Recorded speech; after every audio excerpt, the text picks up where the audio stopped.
Welcome to the Isle of May.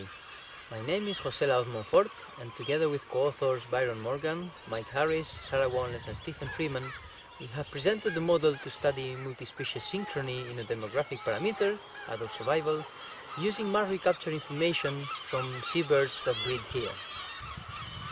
I will explain a bit about the model, but first let's have a look at the impressive seabird colonies of the Isle of May.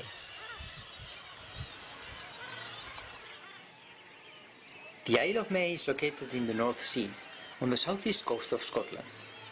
This place is very special because the seabird colonies here have been studied since the 70s. The information collected from censuses and ringed birds makes a very interesting and valuable long-term dataset. At least 10 species of marine birds breed here at the Isle of May.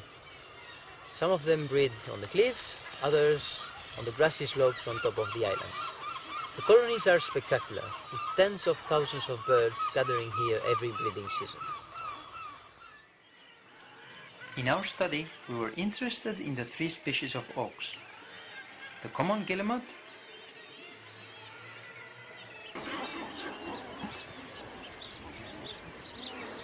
the razorbill,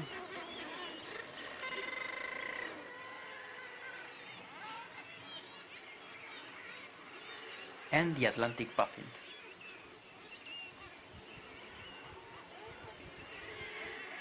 And we were interested in these auks because they have rather similar ecology, and in particular the ones breeding here at the Isle of May have largely overlapping distribution throughout the year and are therefore likely to be exposed to the same environmental stochasticity. So, it is reasonable to expect some degree of synchrony on the fluctuations of their demographic parameters. Auks, as many other seabirds, are long-lived animals, and their annual adult survival is normally high. These species visit land only for breeding. The auks from the Isle of May disperse in winter over broad areas of the North Sea, and maybe even into the North Atlantic for some of the species. All three have similar feeding habits. They dive underwater and swim in pursuit of fish, and use the same species to feed their chicks, mainly lesser sand eel and sprat. Guillemots and razorbills lay eggs directly on narrow ledges on the cliffs without a nest in tightly packed colonies. Puffins, on the other hand, nest in burrows excavated in the grassy slopes.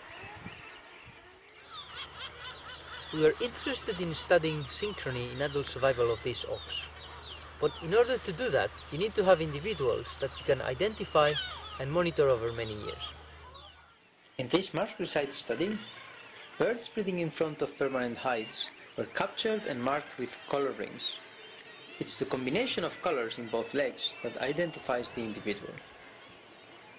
But of course, first you have to catch the birds in order to feed the rings. In the case of puffins, they can be found deep down their burrows.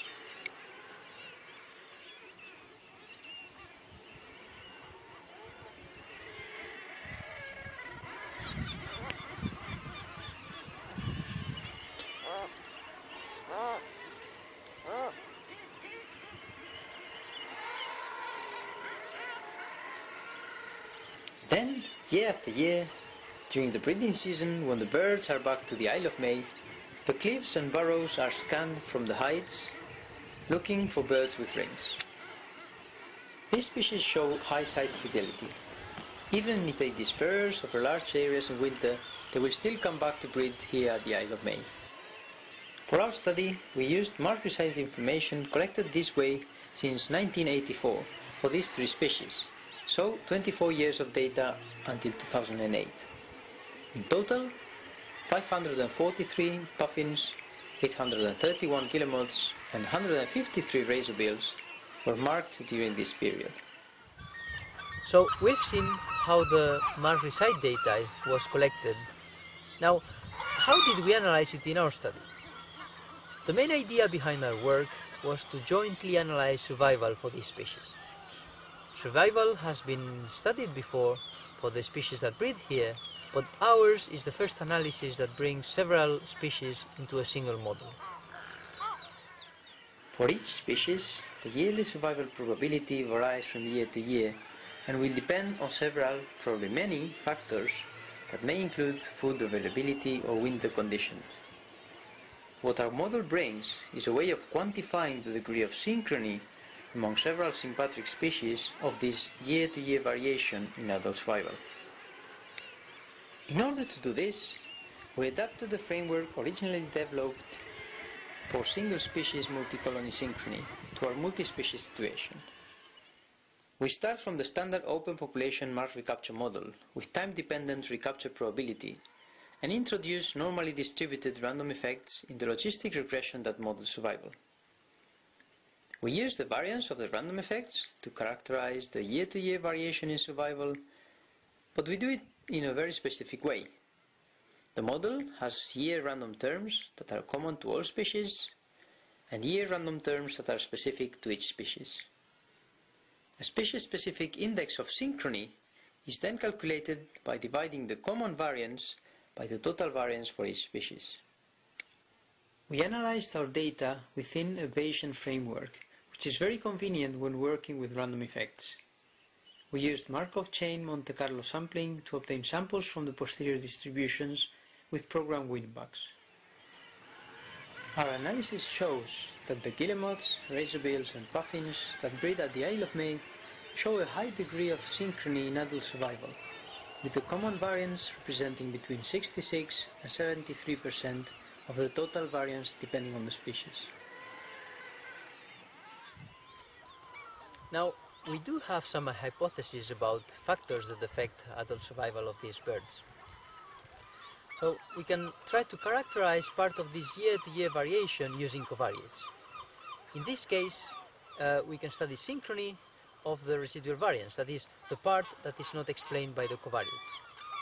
We can also calculate the fraction of both synchronous and asynchronous variances that are accounted for by these covariates, which represents their contribution to synchronizing and desynchronizing survival. For our system at the Isle of May, we introduced two environmental covariates commonly used in the study of seabirds in the North Sea, which are the Winter North Atlantic Oscillation Index and the sea surface temperature in an area around the colony.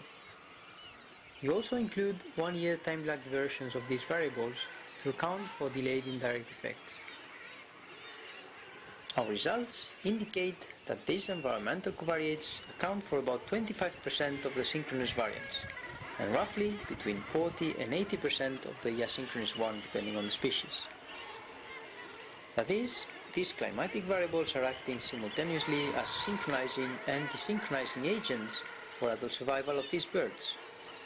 This is probably achieved through different indirect causation paths, some of them influencing the three species in the same way, others impacting them differently.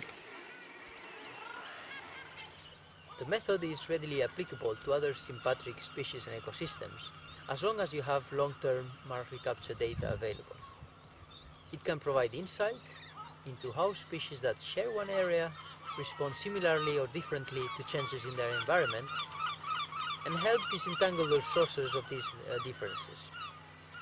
The indices of synchrony and asynchrony will help develop further hypotheses about similarities and differences in this species ecology, such as, in the case of the auks at the Isle of May, the overlap of the wintering areas, of which we know very little.